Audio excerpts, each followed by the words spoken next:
Zap Crypto, c'est tous les jours, toute l'actu crypto au même endroit. Bienvenue chez vous les zappeurs et zappeuses. Et bonsoir la cryptosphère. On se retrouve avec un Bitcoin en folie. Ça fait vraiment plaisir de retrouver des grosses bougies vertes comme ça. Petite intuition, à chaque fois que je me barre, le chip il explose. Donc je pense à prendre des petites vacances pour laisser le bull market revenir tranquillement. Apparemment c'est moi qui porterai la poisse. Ou alors je deviens moi-même un indicateur. Bon, trêve de plaisanterie. Comme vous avez pu le remarquer, il y a eu très peu de Zap Crypto cette semaine. Je vous rassure, rien de grave. Mais comme je vous avais prévenu au mois de décembre, on s'était donné 1 an pour construire la chaîne et voir si le projet pouvait être pérenne ou non dans le temps. Donc on a vécu pendant 1 an avec un budget pris sur nos économies. Aujourd'hui, on pense que la chaîne a ses chances, mais pour le moment, on n'a pas le bon système économique qui va derrière. Et ce sera une des priorités de cette année. On veut pouvoir investir davantage dans la chaîne, mais sans toucher à nos investissements. Et donc, on est de retour sur le marché du travail. Donc, on s'est affairé cette semaine pour trouver un job. Et autant vous dire que j'ai voulu pousser au paroxysme mon engagement dans cet écosystème, puisqu'on s'engage dans l'entreprise qui est un pur mème dans la cryptosphère. Je vous mets un indice à l'écran. Et oui, on va quitter ce bear market et renflouer les caisses grâce à McDo. Alors c'est génial, déjà d'une, on va pouvoir travailler ensemble avec nos FOMO, tout en continuant évidemment à produire sur la chaîne, puisqu'on a tous deux un mi-temps et que ça nous laissera, je l'espère, du temps pour continuer à sortir les apps crypto. Alors peut-être qu'il n'y en aura pas tous les jours, mais croyez-moi, ce sera toujours ma priorité. Allez, on passe au Fear and Greed Index côté crypto qui se trouve à 62 dans la zone de grid. Et ça fait plaisir. Du côté des marchés US, on est également dans la zone de grid à 71. Sachez qu'hier, je vous ai sorti une petite vidéo pour vous expliquer tous les tenants et aboutissants pour la saison 2 des NFT de la chaîne. Pour tous ceux qui en ont déjà remporté un, n'hésitez pas à nous relancer pour qu'on puisse vous les envoyer au plus vite et qu'on rattrape enfin notre retard. À noter que les lives n'auront peut-être pas toujours lieu dorénavant le dimanche, mais je vous tiendrai évidemment au courant dans les prochaines Zap Crypto. Allez, sur ce, vous pouvez vous installer confortablement. Votre Zap va commencer. Je vous souhaite une excellente vidéo. C'était Zap Crypto. Parlons maintenant de la SEC, l'autorité des marchés financiers, qui est toujours en train de mettre des bâtons dans les roues pour les crypto-monnaies. Et là, ils sont en train d'étudier une nouvelle proposition qui devrait rendre beaucoup plus difficile aux hedge funds, aux sociétés d'investissement, aux VC et aux institutionnels en fait de pouvoir travailler avec les sociétés crypto. Ils veulent, ça nous vient de Bloomberg, ils veulent changer une règle qui fait en fait que que ce type de société pourrait difficilement confier leur crypto-monnaie à des sociétés crypto.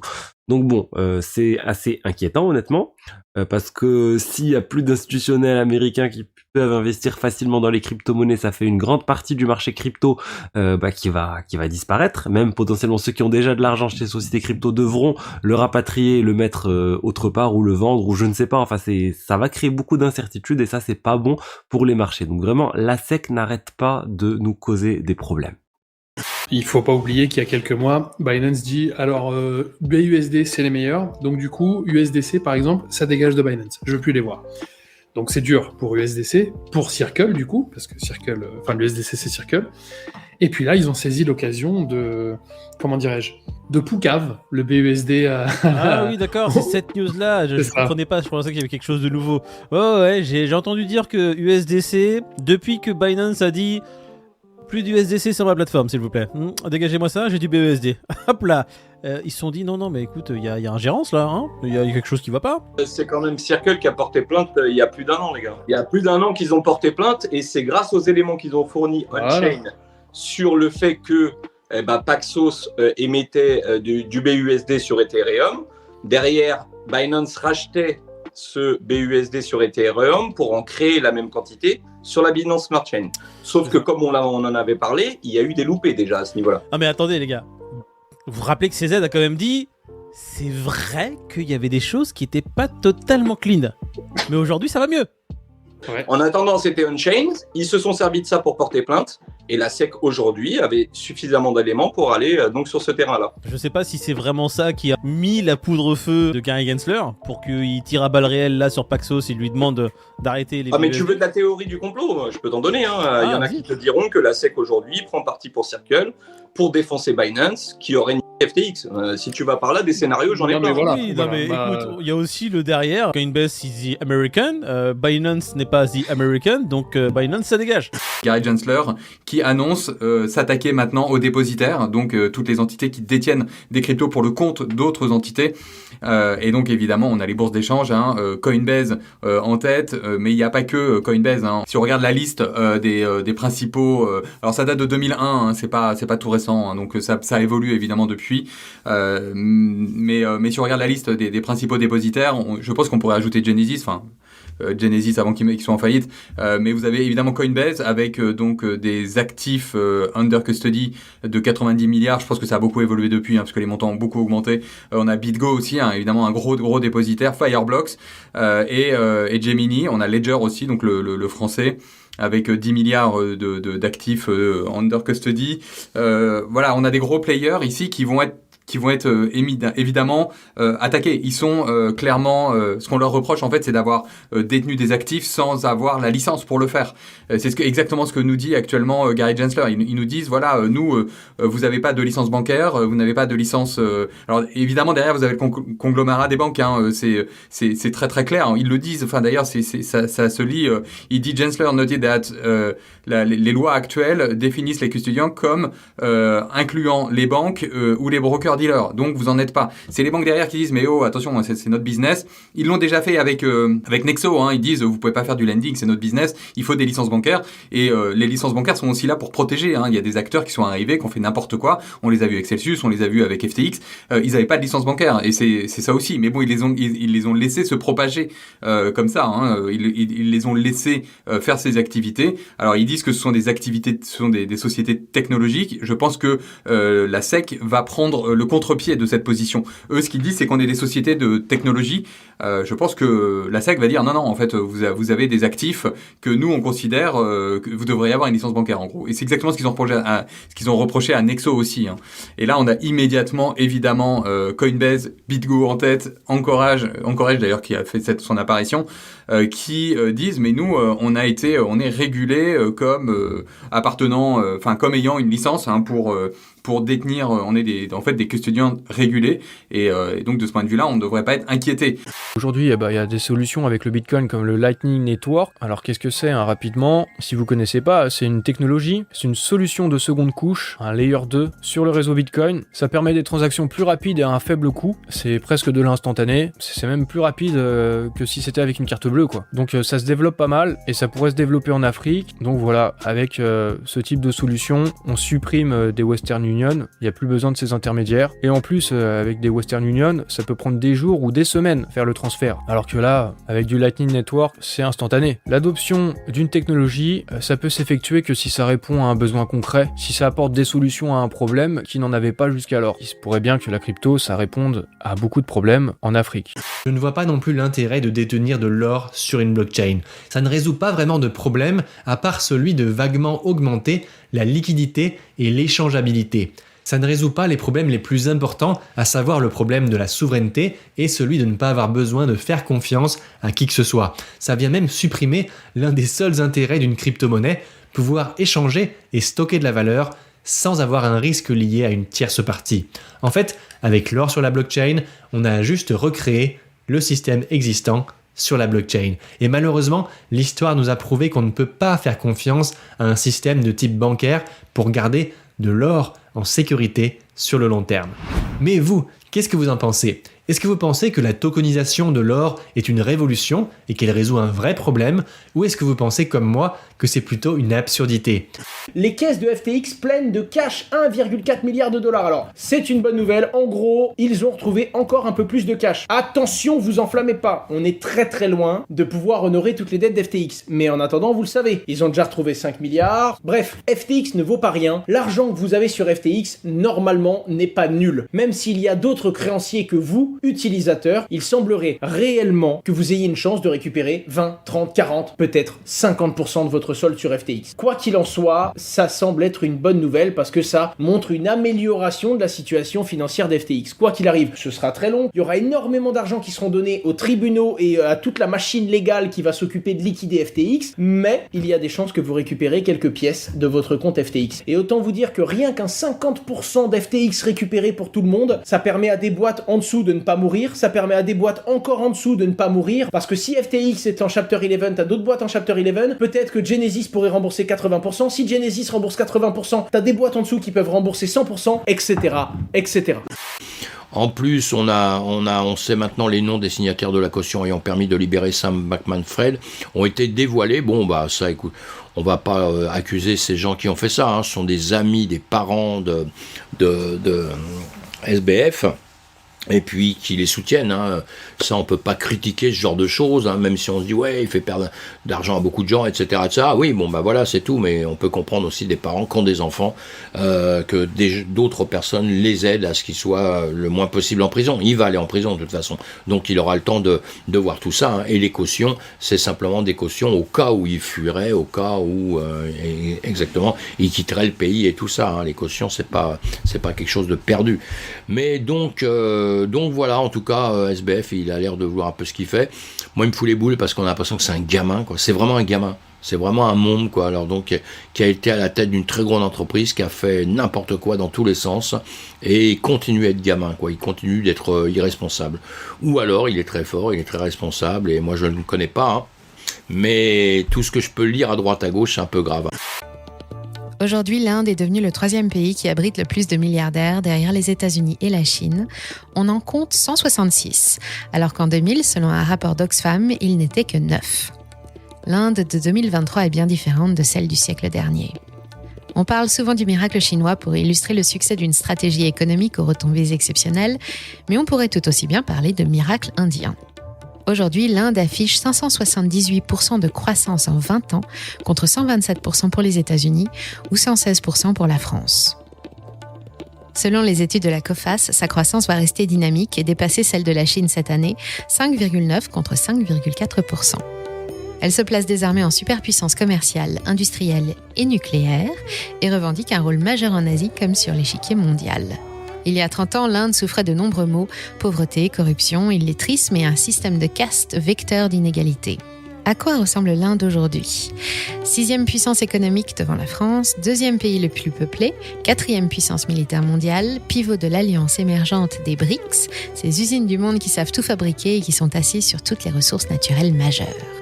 C'est le moment de prendre la destination des ruelles fourmillantes de Calcutta ou des gorges dentelées de la vallée de l'Indus, de suivre l'onde sacrée d'un fleuve indien et de faire un petit tour dans le Dalal Street à Mumbai, dans les bâtiments du Bombay Stock Exchange, histoire de voir s'il n'y aurait pas quelques affaires à faire. Donc là, les résultats sur Trading Economics, on s'attendait à 6,2% au niveau du headline CPI, on a eu 6,4, donc 0,2 de plus, donc ça c'est vraiment au-dessus. Sur le month over month, on est au consensus, c'est-à-dire au mois par mois, on est au consensus de 0,5. Sur le core CPI en month over month, on est au consensus aussi, donc ça c'est pas trop mal.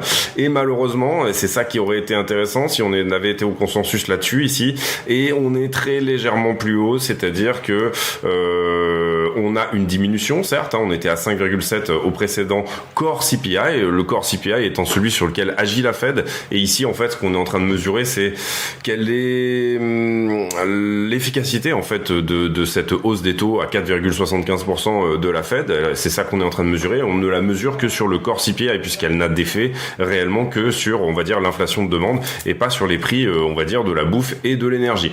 Et là, en l'occurrence, là-dessus, malheureusement, on rate de peu le consensus, à savoir 5,6. Donc c'est pas génial, mais c'est pas totalement pourri.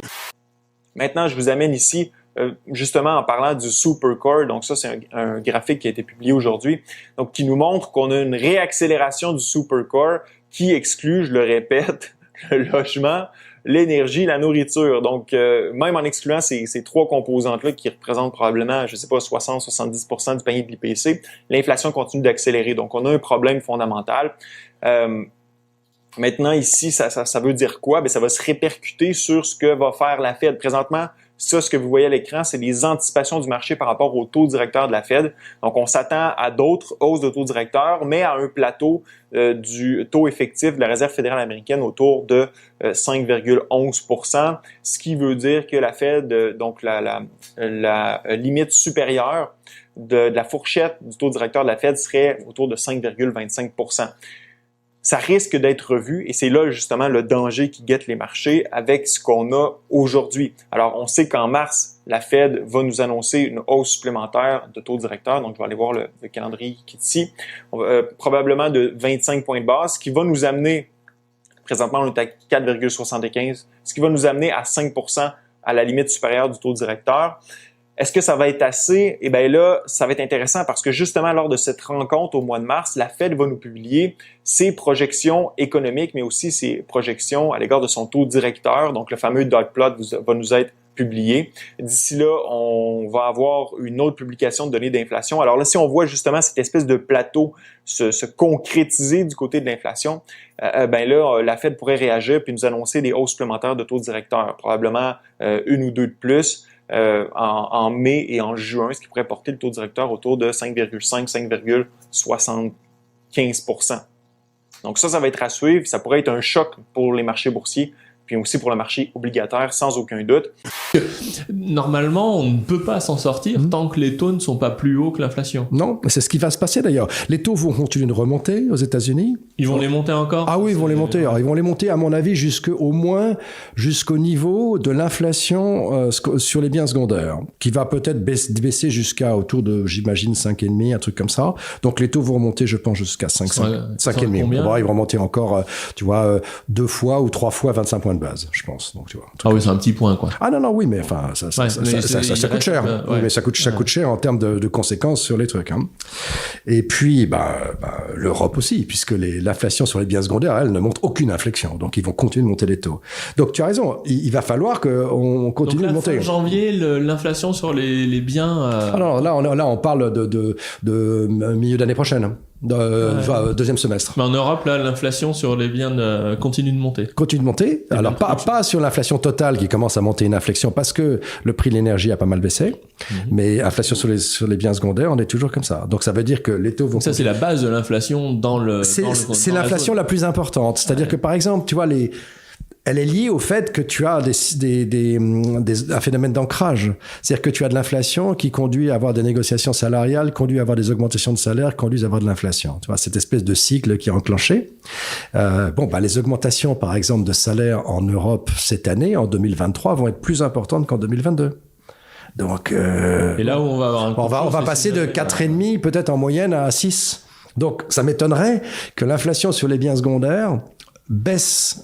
Et si la Chine repart pour de vrai, ça veut dire que le prix de l'énergie... Alors là, tu pourrais avoir un deuxième effet qui se coule, justement, c'est que si la Chine repart comme elle est en train de se faire, moi je pense qu'elle a un peu préparé son redémarrage d'un point de vue énergétique, mais tu pourrais avoir le prix du pétrole qui remonte. Et si le prix du pétrole remonte, alors il y a tout qui remonte. Allez, on se retrouve sur le graphique en hebdomadaire, donc pour constater ce magnifique pump qui nous a fait hier, on va même commencer par la bougie en daily parce qu'elle est vraiment magnifique. Je crois qu'on a fait vraiment 10%, si on prend de la mèche à la clôture, 10%, même 10,5% de hausse, donc ça c'est une très très très très belle bougie. On réintègre le précédent range daily, on va même du coup clôturer au-dessus du précédent range daily, donc on tenait depuis le 20 janvier 2023 qu'on a cassé un petit peu à la baisse, mais ça clairement ça a été une petite manipulation pour ensuite le réintégrer et venir tout défoncer à la hausse. Du coup, maintenant, on se trouve sur l'hebdomadaire, et bien malheureusement encore sous une grosse résistance, le petit dernier pivot, j'ai envie de dire, avant de se retrouver dans cet espace, là, entre 30 000 et 25 000, où on a très peu travaillé, et où du coup, on a des chances de franchir cet espace assez rapidement et de se retrouver aux alentours des 28 000, 30 000. Du coup, il reste juste ce petit truc à franchir, les 25 260 et quelques, qui est le point haut du 15 août 2022. On voit que moi, j'ai l'EMA 50 qui est pile sur ce niveau aussi, donc il y a quand même pas mal encore de résistance. On voit que pour l'instant, on a franchi certes le sommet à 24 300, mais ça reste encore léger. Donc clairement, on peut avoir de la manipulation de prix qui s'effectue dans cette zone-ci pour faire FOMO les gens et distribuer un petit peu pour ensuite reprendre une dynamique plus baissière. Mais si on fait quelque chose comme ça, vu que là on commence à travailler sur de l'hebdomadaire sur une état un peu plus longue, ça veut dire que c'est une manipulation qui est plus conséquente. Je pense que là on ira au minimum ensuite chercher les 618 donc de Fibonacci, donc de tout ce retracement, et peut-être même malheureusement reprendre une petite dynamique baissière, peut-être venir tâter un petit peu ce bottom ici à 15-16K. Enfin, bref, on n'y est pas du tout encore, donc on va pas faire trop de plans sur la comète pour l'instant, c'est bullish. Aussi, je voulais rajouter une petite chose, n'oubliez pas, la valeur intrinsèque du Bitcoin qui augmente dans le temps, j'en ai reparlé aux élèves juste avant, mais il faut savoir que dans un an, dans 13-14 mois, la valeur intrinsèque du Bitcoin va doubler. Actuellement, elle est entre 13 000 et 21 000 dollars. Donc ça, c'est le prix de production, donc ça va passer entre 22 et 46 000 dollars. Donc ce sera le prochain prix plancher en 2024. Ça, faut bien y penser, ok ? Et aussi, d'ici un an, si le hash rate et la difficulté continuent d'augmenter, à ce moment-là, vous verrez le prix de production continuer de monter. Ce qui fait que le Bitcoin est aussi à long terme, c'est son prix de production, c'est sa valeur intrinsèque. Bitcoin, c'est une matière première, il y a besoin de quelque chose pour le créer, le miner. Donc il y a un coût, et donc tout simplement, ce coût est généralement le prix plancher, comme l'or. Pour extraire une once d'or, c'était environ 1000-1100 dollars. Pourquoi l'or n'est pas retourné sous 1000 dollars ? C'était à peu près son prix plancher. Le prix de production, d'extraction de l'or. Okay, et ça, pour n'importe quelle commodity, matière première, qui nécessite un coût de production, d'extraction, peu importe. Okay, et d'ailleurs, si le prix de l'énergie reste comme il est actuellement, ou s'il augmente dans le temps, n'oubliez pas qu'il y a un prochain halving en 2028, donc dans 5 ans, que si la difficulté du Bitcoin continue d'augmenter, je vous montre, mais à long terme, elle augmente. C'est ce qui fait que la valeur intrinsèque du Bitcoin monte, le prix de production devient de plus en plus cher. Ça coûte plus cher de miner du Bitcoin parce que la difficulté augmente. Et donc si ça continue de monter et que d'ici 5 ans par exemple la difficulté est beaucoup plus haute, faut penser plus long terme quand vous investissez. Faut se dire que dans 5 ans le prix de production va être multiplié par 4, donc par 2 là dans 1 an, et puis dans 4 ans encore par 2, donc ça fera x4. Donc là par exemple si la difficulté elle a encore augmenté, que le prix de l'électricité il est à peu près similaire, faut se dire que le prix de production il va quadrupler depuis le prix de production actuel pour 2028. Je sais que c'est dans longtemps, mais on est en 2023, c'est dans 5 ans. Si vous pensez investissement, vous pensez long terme. Après, moi, je suis pas là pour vous dire oui, il faut acheter du Bitcoin maintenant, le holder jusqu'en 2028. Pour moi, il y a de la cyclicité, il faut vendre qu'on est très loin des prix de production, il faut racheter dans les prix de production. Donc, il faut savoir jouer la cyclicité sur Bitcoin. Mais si vous voulez vous donner une idée de est-ce que Bitcoin peut regagner son ATH, si on prend les datas qu'on a à l'heure actuelle, si c'est pas cette année ou l'année prochaine, il y a de grandes chances que d'ici 2028, minimum, Bitcoin soit sur un nouvel ATH. Pourquoi ? Et je vous dis pas ça dans le vent, juste par pure, par pure utopie, non, parce qu'en fait, je vous remets le prix de production ici, enfin je vous le mets, il est du coup entre 13 000 à peu près et 21 000. Faites 13 000 x 4, donc je vous laisse calculer rapidement, mais si vous faites 13 000 x 4, ça va vous donner du coup 52 000, donc ce sera le prix plancher dans Bitcoin, et ça c'est vraiment le prix plancher, et la moyenne haute, ce sera en gros 21 000 x 4, donc à ce moment-là, 84 000 dollars. Donc il faut se dire que ce bloc ici, qui est notre valeur intrinsèque, vous voyez, le Bitcoin ne va jamais sous cette valeur intrinsèque. C'est son prix de production. Ou si on y vend, on y reste très rarement. Donc, c'est-à-dire que ce bloc, en fait, d'ici 2028, parce que je pense que pour beaucoup, vous investissez dans le Bitcoin parce que vous en avez entendu parler, on vous dit que c'est génial, etc. Mais vous ne savez pas tous ces concepts de matières premières, de prix de production et de est-ce qu'un Bitcoin à plus de 100 000 dollars, c'est possible en 2028 ? Oui, mais pourquoi ? C'est bien de le dire, de dire oui, c'est possible parce que. Mais ça, c'est une vraie raison de pourquoi c'est possible. En fait, c'est très simple. On a dit 52 000 à peu près. Enfin, j'ai oublié 56 000, et on serait sur du 84 000 à peu près, si j'ai bonne mémoire. Ça, c'est si la difficulté, elle reste ainsi. Mais il faut se dire qu'au prochain halving, en grosso modo, je pense ça va être septembre 2028, un truc comme ça, ou avant, peut-être février 2028, bref, un truc comme ça. Donc, dans 5 ans maintenant, le prix de production sera là. Ce qui fait que la valeur intrinsèque du Bitcoin, elle sera là. Donc, entre-temps, bien sûr qu'il a peut-être pu faire ça, j'en sais rien. Peut-être qu'il est monté à 300 000 et s'est éclaté à 50 000, c'est possible aussi. Mais il faut se dire que la valeur intrinsèque, elle se déplace. Un NFT n'est qu'un certificat de propriété numérique. Lorsque vous achetez une montre par exemple, on va vous donner un papier qui certifie que c'est une vraie et que vous en êtes maintenant le propriétaire. Il y a donc le certificat d'un côté et l'objet, ici la montre, de l'autre. Pour les NFT, c'est la même chose.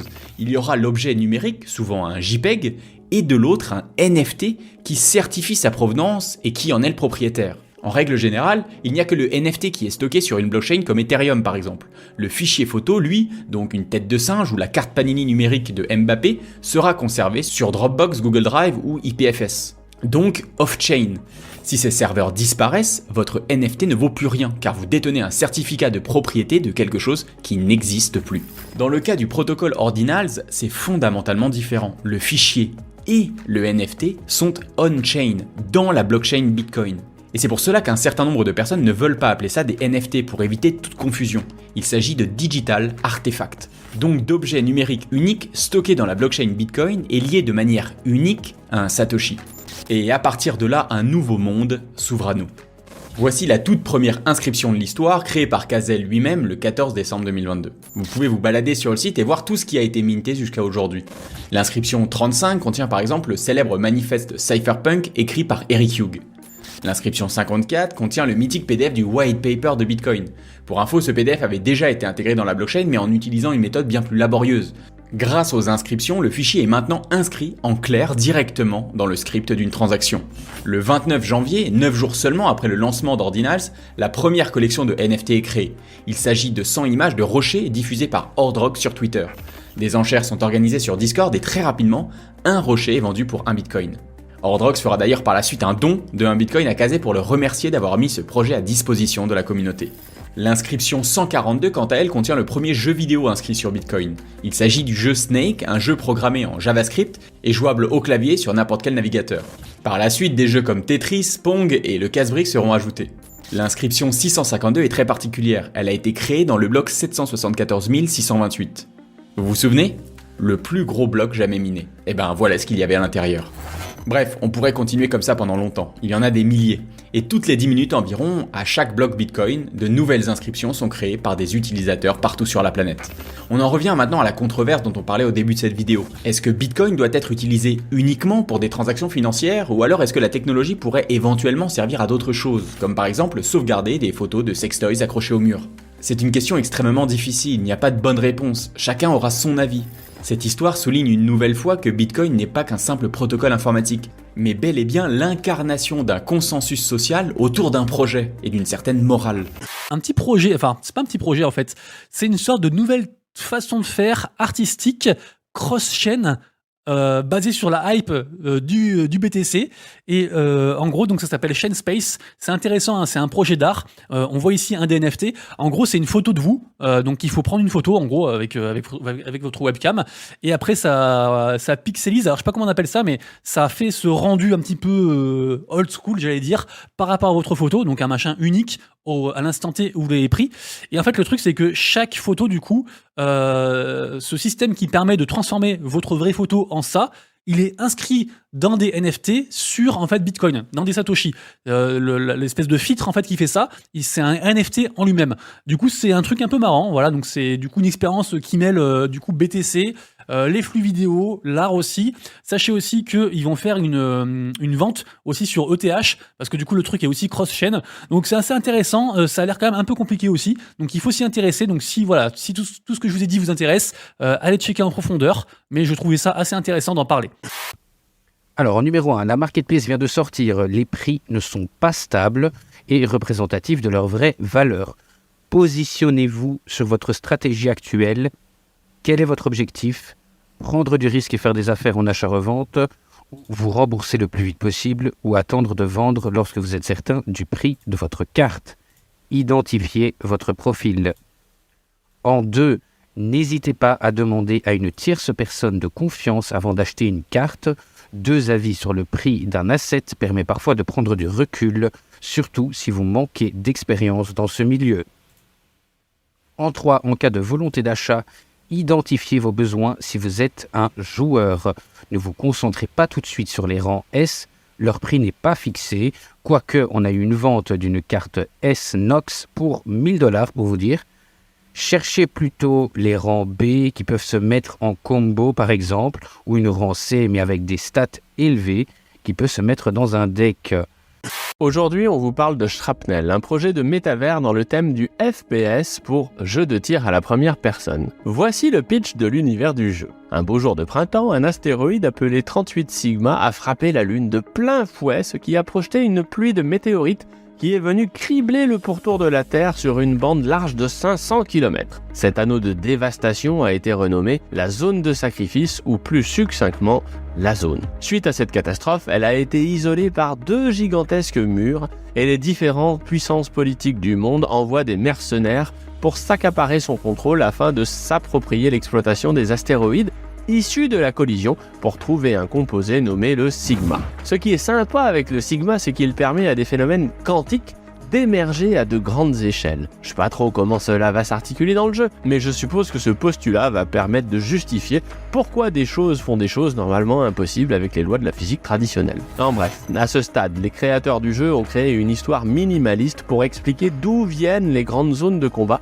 et pourquoi en tant que joueur vous avez intérêt à tuer votre voisin le plus proche. Car, bien sûr, vous incarnez un de ces mercenaires qui va se battre pour rapporter du Sigma. Le gameplay est le suivant.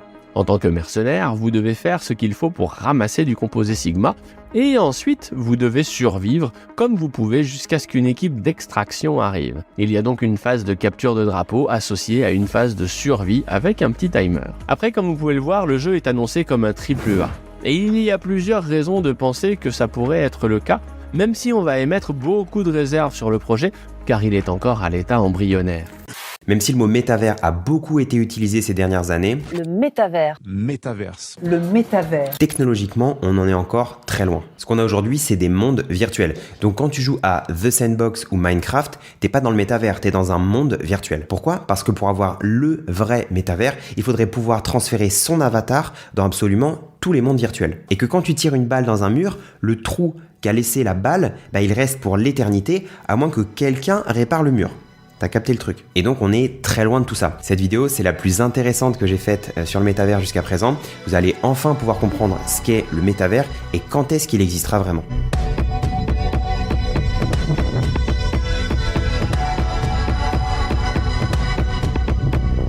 Bienvenue sur CoinStation, moi c'est Léo. Pas besoin de dire que je ne suis pas conseiller financier car là on va pas parler de crypto, pas de token, on parle uniquement de technologie. Donc déjà un truc très important à comprendre, c'est que si pour vous il y avait des métavers, on oublie ça tout de suite. Il y a un seul métavers, c'est le métavers. On dit pas les internets, on dit Internet ou l'internet. Ok, pour bien comprendre ce qu'est le métavers, on va partir de la définition de Matthew Ball dans son ouvrage The Metaverse. J'ai traduit, mais il dit « Le métavers est un réseau massivement étendu et interopérable de mondes virtuels en 3D rendu en temps réel dont on peut faire l'expérience de manière synchrone et persistante avec un nombre illimité d'utilisateurs et une pérennité des données. » Donc les données, c'est les transactions, les objets, l'identité, les droits, etc. Et si tu n'es pas rassasié, retrouve à gauche le Zap Crypto de la veille et à droite le Zap Crypto de l'année dernière, jour pour jour. Tu as trouvé une ou plusieurs actus intéressantes ? Fais-le moi savoir en commentaire.